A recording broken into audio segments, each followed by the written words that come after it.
HSC 25 batch হাতে সময় থাকে না, এরকম একটা ইস্যু আই গেস তোমাদের এখন সবারই আছে। অ্যান্ড যদি জাস্ট লাইক আজকের কথাই বলি, সকাল থেকে এখন যখন ভিডিওটা তুমি দেখতেছো, যে যখনই ভিডিও দেখতেছো সারাদিন কি করছো তুমি কি এক্স্যাক্ট লাইক এটা ট্র্যাক করে ধরা দিতে পারবা যে ভাই আমি সকাল থেকে এতটুকু করছি? লাইক আমি তোমাকে একটা হিসাব দিই, মনে করো তোমার সারাদিনের টাইম আছে 24 ঘন্টা, ধরে নিলাম একদম ওয়ার্স্ট কেস সিনারিওতে তুমি ঘুমাও হচ্ছে 10 ঘন্টা, তোমার ধর্মীয় কাজকর্ম থেকে শুরু করে পার্সোনাল যতটুকু কাজ আছে আমি ধরে নিচ্ছি আরও 5 ঘন্টা যায়, ঠিক আছে? তাহলে 15 ঘন্টা বাদ দিলে, 24 থেকে 15 ঘন্টা বাদ দিলে কত থাকে? 9 ঘন্টা থাকে। সো 9 ঘন্টা তোমার পড়ার কথা, তুমি কি এক্স্যাক্টলি 9 ঘন্টা পড়ছো সকাল থেকে? একটু কাউন্ট করে চিন্তা করো তো। অথবা আরও একটা সিনারিওর সাথে তোমাকে একটু তুলনা করাই, মনে করো তুমি সকালবেলা 500 টাকা নিয়ে বাইরেছো কোনো কারণে, ঠিক আছে? এবং এই 500 টাকার একটা নোট ছিল, যেই মুহূর্তে তুমি এই নোটটা ভাঙলা তুমি একটু পরে দেখলা যে ভাই 500 টাকাটা 5 টাকা হয়ে গেছে, বাট এক্স্যাক্টলি তুমি কি করছো ইউ ডোন্ট নো। এই ঘটনাটা অ্যাকচুয়ালি কেন ঘটে? টাকার হিসাব আমরা সবাই বুঝি। সো যদি এইটা বুঝতে পারি, এটা বুঝতে পারবা টাকাটা কেন 500 টাকা 5 টাকা হয়ে যায়। আমার 500 টাকা 5 টাকা করতে 5 মাস লাগে, কিন্তু তোমার কেন 500 টাকা একদিনে 5 টাকা হয়? এটার কারণ হচ্ছে এটা যে তুমি কখনো জিনিসটা ট্র্যাক করো না বা তুমি লিখে রাখো না। বিশ্বাস করো ভাই, কোম্পানি ছোট হোক বড় হোক, এদের একটা ডেবিট অ্যান্ড ক্রেডিটের হিসাব থাকে যে পার ডে কত টাকা উইথড্র হচ্ছে, পার ডে কত টাকা কি হচ্ছে। ছোট কোম্পানি, একদম ছোট, আমাদের কথাও যদি বলো, এবং পার্সোনাল সেভিংসের কথা যদি বলো, আমাদের প্রত্যেকে এরকম একটা জিনিস মেনটেন করতে হয়। কারণ বুয়েটে ওঠার পরে সবাই ফার্স্ট ইয়ারে একটা কাজ করে যে একটা আইফোন কিনে, একটা বাইক কিনে, আমি দুটার একটাও কিনি নেই। সো কাহিনিটা বুঝো যে সেভ করে চলার জন্য আমাদেরকে লিখে ট্র্যাক করে যেমন চলতে হয়, ঠিক একইভাবে তোমার টাইমটাকে তুমি যদি সেভ করে চলতে চাও তোমাকে ট্র্যাক করেই চলতে হবে। কাহিনিটা একটু বুঝো, একটা মাইন্ডসেটের সমস্যা আছে।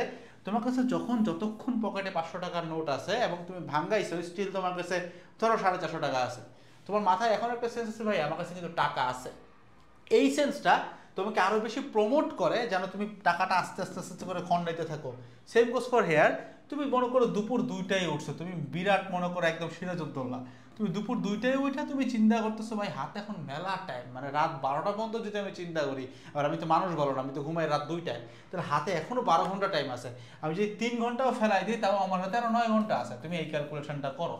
এই এক্স্যাক্টলি এই ক্যালকুলেশনটার কারণে আমাদের হাতে টাকাও থাকবে না, এই ক্যালকুলেশনটার কারণেই হাতে আমাদের সময়ও থাকে না। তো এটার অ্যাকচুয়ালি সলিউশনটা কি? চলো তোমার 5টা কোশ্চেন করি, এটার উত্তরের মধ্যে তুমি সলিউশন পাবা। Point number 1, do you track your time? তোমার সময়ের কোনো ট্র্যাকিং আছে কিনা? আমি জানি না, তোমার জিনিসটা আমি দেখাইতে পারবো না, আমার পার্সোনাল ব্যাপার, বাট টাইমের ট্র্যাকিংটা কেমনে থাকে? তোমাকে একটা অ্যালটমেন্টে চলতে হয়। ব্যাপারটা কি ভাই, there is no perfect morning, এটা মাথায় রাখো। তোমার ঘুম প্রতিদিন যে ভোর 5টাতে ভাঙবে, দ্যাট ইজ নট নেসেসারি। তোমার কোনো একটা দিন খারাপ দিন আসতে পারে।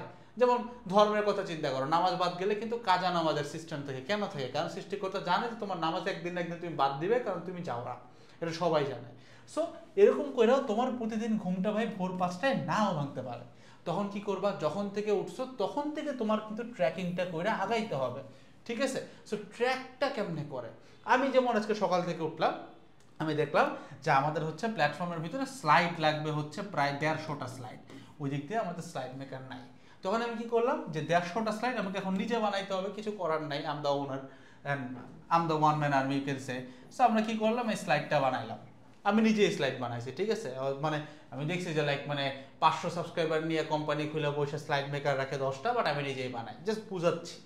আর আমি এটা বানাইলাম, বানানোর পর আমি বুঝলাম যে আমার ইনাফ একটা টাইম চলে গেছে। আমি দেখলাম যে প্রায় আমার 3 ঘন্টা শেষ, ঠিক আছে? তারপরে আমার কি করতে হলো, আমাকে আমার স্টুডিওতে আসতে হলো আজিমপুরে। সো আজিমপুরে আসতেছি কেমনে, আমার স্লটিংটা কতটুকু যাচ্ছে, আজিমপুরে এসে আমি কি কি করব এক্স্যাক্টলি ওইরকম একটা প্ল্যানিং করা ছিল। কিছু নতুন ক্লাসের রেকর্ডিং হচ্ছে আমাদের, ওইগুলো করলাম। তারপরে টিচার আসলো, টিচারকে একটু গ্রুম করলাম।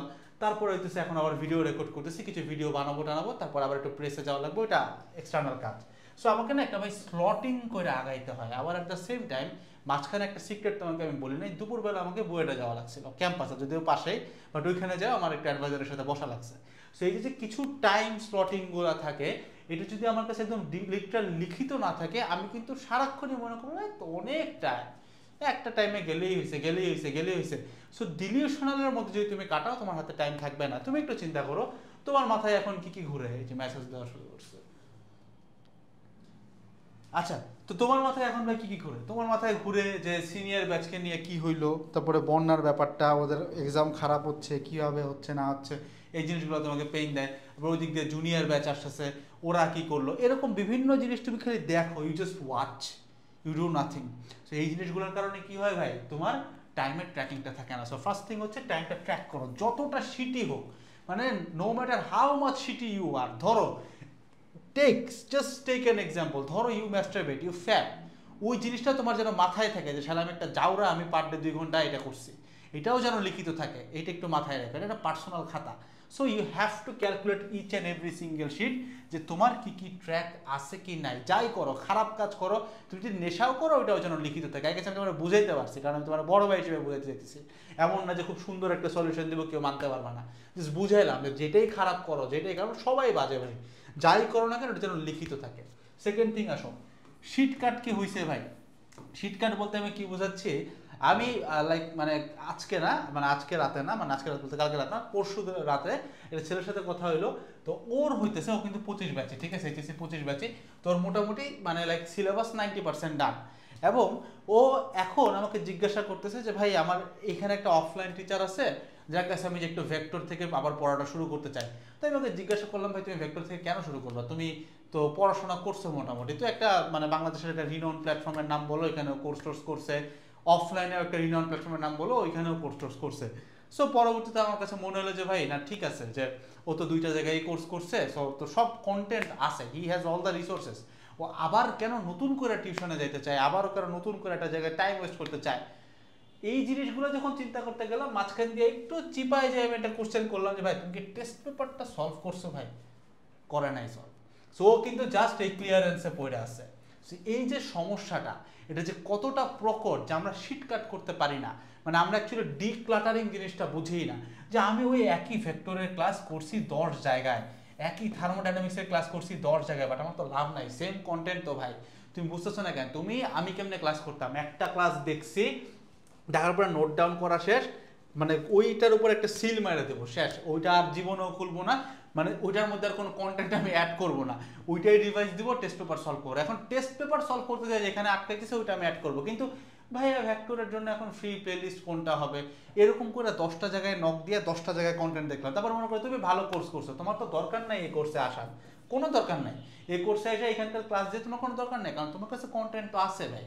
তুমি আসলে আমার ব্যবসা, বাট সত্যিটা কি, তোমার কি আসা দরকার আছে? দরকার নাই তো। তোমার যদি মনে হয় আমার কাছে সব কন্টেন্ট তো গুছানো আছে, আমি সব দেখছি, তাহলে তার দরকার নাই।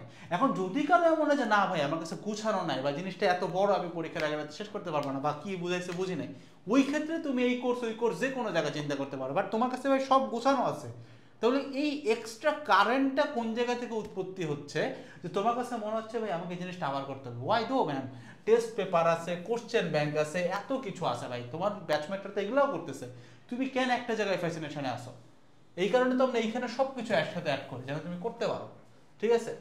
আচ্ছা, third thing, college exam fascination, এই জিনিসটা খুব মারাত্মক একটা ব্যাপার। সেটা হচ্ছে ভাই কলেজে আমাকে যা প্রশ্ন করে তার আমি উত্তর দিতে পারি। ডাজ দ্যাট এক্স্যাক্টলি মিন যে তুমি এইচএসসি এক্সামে সব কিছু পারবা? তোমার কাছে কি অ্যাকচুয়ালি মনে হয় যে তোমার স্কুল লাইফের যে কোশ্চেন ছিল ওইটার সাথে তোমার এসএসসি পুরোপুরি মিলে যাইতো, তোমার স্কুল লাইফের কোশ্চেন আর এসএসসি লাইফের কোশ্চেন একরকমই পাইতা? ডাজ দ্যাট মিন যে তোমার কলেজ লাইফের কোশ্চেন আর এইচএসসির কোশ্চেন সেম? তুমি কি অ্যাকচুয়ালি এইচএসসির কোশ্চেন দেখছো? তোমরা তো টেস্ট পেপার ঠিক মতো সলভ করো না ভাই। তুমি এইচএসসি কোশ্চেনটা এক্স্যাক্টলি দেখো, কলেজের থেকে, অনেক কলেজের থেকে HSC question far far far tough হয়। Trust me on that, far tough হয় ভাই, অনেক কঠিন হয়। এবং হ্যাঁ, যদি এরকম তোমার মানে কিছু কলেজ যেমন এনডিসিতে কোশ্চেন ভাই সেন্টাপ 1 সেন্টাপ 2 তে এমন কোশ্চেন করছে যে ওই কোশ্চেনের চেহারা আমরা বুয়েট এখন 3-1-এ পড়ি, এখন পর্যন্ত ওই চেহারাটা দেখিনি, এমন যাওয়ার ছিল কোশ্চেনের। বাট হ্যাঁ, কলেজের উপরে ডিপেন্ড করে এনডিসিতেও সহজ কোশ্চেন হয়েছে।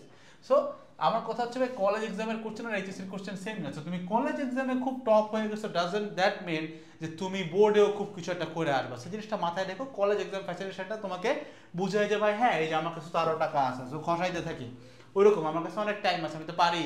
বাট তুমি পারো কলেজের এক্সাম ভাই, সামনে তো তোমার এইচএসসি, তারপরে তোমার admission. So you have to think that forward. বুঝাইতে পারছি? আচ্ছা আসো এবার ফোর্থ, অনলাইন ডিপেন্ডেন্সি বা পীড়ে আসক্তি, এটাকে বলতে পারো পীড়াশক্তি, ঠিক আছে? পীড়াশক্তি বলতে কি জিনিসটা হচ্ছে এরকম, এটা আমার ক্ষেত্রেও প্রযোজ্য, যে কারো ক্ষেত্রে প্রযোজ্য। সেটা হচ্ছে অনলাইনে পীর যাকে নিয়ে কথা বলে তারাই কাজ করবে, তোমরা কাজ করবা না, ঠিক আছে? তুমি খেয়াল করো 25 ব্যাচকে নিয়ে কিন্তু আমি মানে ভিডিও মানে রিমাস্টার করে হইলেও ছাড়ছি, কারণ আমি তোমাদেরকে একটা বার্তা দিতে চাইছি যে তোমাকে পড়তে হবে, ইউ হ্যাভ টু স্টাডি। তুমি এই ফিল্ডের বাইরে না, বাট তুমি যদি এখন এই মুহূর্তে অনলাইনের থেকে এরকম একটা টান দিয়ে দেখো যে কি কন্টেন্ট চলতেছে, তুমি ভালো মতো খেয়াল করবা 24 ব্যাচের revision, free class, live class, এই ক্লাস, সাজেশন ক্লাস এটা চলতেছে। আর কি চলে 26 ব্যাচের যে নতুন মুরগিগুলো আসছে ওটাকে নিয়ে টানাটানি হতেছে। কেন হচ্ছে জানো? কারণ এই দুইটা জায়গায় এখন বিজনেসটা ফোকাসড। আর এটা এডটেক মার্কেটের একটা সিস্টেম হচ্ছে, যখন দুইটা ব্যাচ সামনে পিছে থাকে, মাঝখানে যে বার্গারের পেটিসটা থাকে যেটা 25 ব্যাচ বা যে মিডল ব্যাচ, এই ব্যাচটা অটোমেটিক্যালি স্লিপ মোডে চলে যায়। অ্যাকচুয়ালি স্লিপ মোডে যায় না, ওদেরকে স্লিপ মোডে নিয়ে যায়, কারণ ওকে নিয়ে আর কেউ কাজ করে না, কারণ ওর কাছে সবার একাডেমিক অ্যাডমিশনের বেচা শেষ, আবার এই নিচ দিয়ে ওর কাছে আবার রিভিশনের বেচা শেষ, অ্যাডমিশনের বেচা সব শেষ বেচা। সো ওকে এখন কথা বলে লাভ নাই, ও যখন এই 24-এর জায়গায় আসবে তখন আবার ওকে নিয়ে ও হট টপিক হয়ে যাবে, ঠিক আছে? যেন অ্যাডমিশনে আবার নতুন করে ধরতে পারে। সেই মার্কেট সেন্সটা একটু আইনো। তোমাকে নিয়ে অনলাইনে এখন কেউ ভিডিও বানাচ্ছে না, তার মানে এই না যে তুমি এখন কনসার্নের বাইরে বা তোমাকে এখন পড়তে হবে না। জিনিসটা বুঝো যে ভিডিও বানাইলে এরকম করে প্রমোশন হয়, ভিডিওর সাথে প্রমোশনটা অতপ্রতভাবে জড়িত। যে কোনো জায়গায় গাইডলাইন বলো, ভিডিও বলো, লাইভ ক্লাস বলো, কেউ ভাই কষ্ট করে লাইভ ক্লাস নেয় না তোমার জন্য, কেউ কষ্ট করে ভিডিও বানায় না। সব কিছুরই একটা বিজনেস মডিউল আছে। এটা খুবই বেসিক, এটা মানে বেসিক নর্মাল একটা ভালো জিনিস, এটা খারাপ কিছুই না। যে তুমি দোকানদারের কাছ থেকে যে 10 কেজি আলু কিনে আনলা, বাট বললা যে টাকা দেওয়া যাবে না কারণ টাকা দিলে তোর ব্যবসা হবে, এটা তো না। তুমি এখান থেকে ভ্যালু নিবা, ভ্যালু নিলে তো তুমি অবভিয়াসলি প্রোডাক্টও নিবা, অবভিয়াসলি নিবা না, তুমি কিছু নিবা আমাকে দিবা, that is give and take basic. So জিনিসটা বুঝো যে ভাইয়েরা খারাপ আমি তা বলতেছি না, সবাই খারাপ সবাই ভালো, বাট কথা হচ্ছে তোমাকে নিয়ে যখন কথা না হয় তার মানে তখন তুমি বুঝবা যে তোমার মার্কেটটা এখন একটু কম গরম, বাট দ্যাট ডাজন্ট অ্যাকচুয়ালি মিন যে তোমার পড়ালেখা থামাই দিতে হবে। তুমি এখন সেকেন্ড ইয়ারে আসো, সো মাথাটা একটু চালায়ও যে ইউ হ্যাভ টু স্টাডি। কারণ কিছুদিন পরে এই 24 ব্যাচ ধূপ করে যখন স্লিপে চলে যাবে, ওদের প্র্যাকটিক্যাল শুরু হবে, ওদের 2-4টা অ্যাডমিশন কোর্সের ট্রেলার দিয়ে তুমি কিন্তু এবার হট কেক হবা। এবার তোমার এসে কিন্তু একদম ব্যাশিং দিয়ে যাবে যে পড়িস নাই কেন, এটা করিস নাই কেন, তখন দেখবে তোমার মাথা পাগলা হয়ে গেছে, কারণ এতদিন তুমি পড়তেছো না, বুঝছো? আচ্ছা এবার আসো, রিভিশন দিচ্ছ নাকি? আমরা কি একটা গল্প পড়ছিলাম ভুলে গেছি, যে যে কয়টা জমি ওই যে তোমার কি জানি আনন্দ পাঠে পড়ছিলাম, যে কয়টা জমি সে পাড়া দিয়ে আসবে সেই কয়টা জমি ওর, বাট শর্ত হচ্ছে ব্যাক আসতে হবে। সো লাস্টে সে ব্যাক আসতে পারে না, মরে যায়। সো কাহিনী হচ্ছে তুমি অনেক এই সাগরটা পড়ছো, বাট তুমি যদি এই রিভিশন ম্যাটেরিয়ালটা ক্রিয়েট না করো, বা তোমার যদি রিভিশন না দেওয়া হয়, তুমি যাই করো না কেন ভাই, দিন শেষে এই জিনিসগুলো তোমার মাথায় থাকবে না। ইমাজিন করো পরীক্ষার হলে এরকম পড়ছিলাম না যে প্রমোদ চৌধুরীর একটা প্রবন্ধ বই পড়া, যে পরীক্ষার হলে যা পড়ছে তা উগরে দিয়ে আসা লাগে, দিস ইজ দ্য রিয়েলিটি ভাই। তুমি যদি পরীক্ষার হলে কি পড়ছো এটাই তোমার মাথায় না থাকে, পরীক্ষার আগের রাতে এগুলো যদি গুছাইতেই না পারো, তোমার পুরো পড়াটা বৃথা। তুমি কার জন্য কিসের জন্য পড়লা? ভালো রেজাল্ট, ভালো সিজিপিএ, ভালো জিপিএ, যাই বলো, এগুলা তো সেটা তো আর হচ্ছে না। সে মাথাটা একটু কাজে রাখো। এই 5টা পয়েন্টে তুমি যদি একটু নক আউট করতে পারো, নক আপ দিতে পারো, যে একটা করে ঠুক দেবা, আচ্ছা ট্র্যাক করি, হ্যাঁ টাইম ট্র্যাক করতেছি আমি। সেকেন্ড থিং, শীট কাট করছি, হ্যাঁ শীট কাট যদি আমি শীটের মধ্যে পড়ি, you can cut me out also, সমস্যা নাই।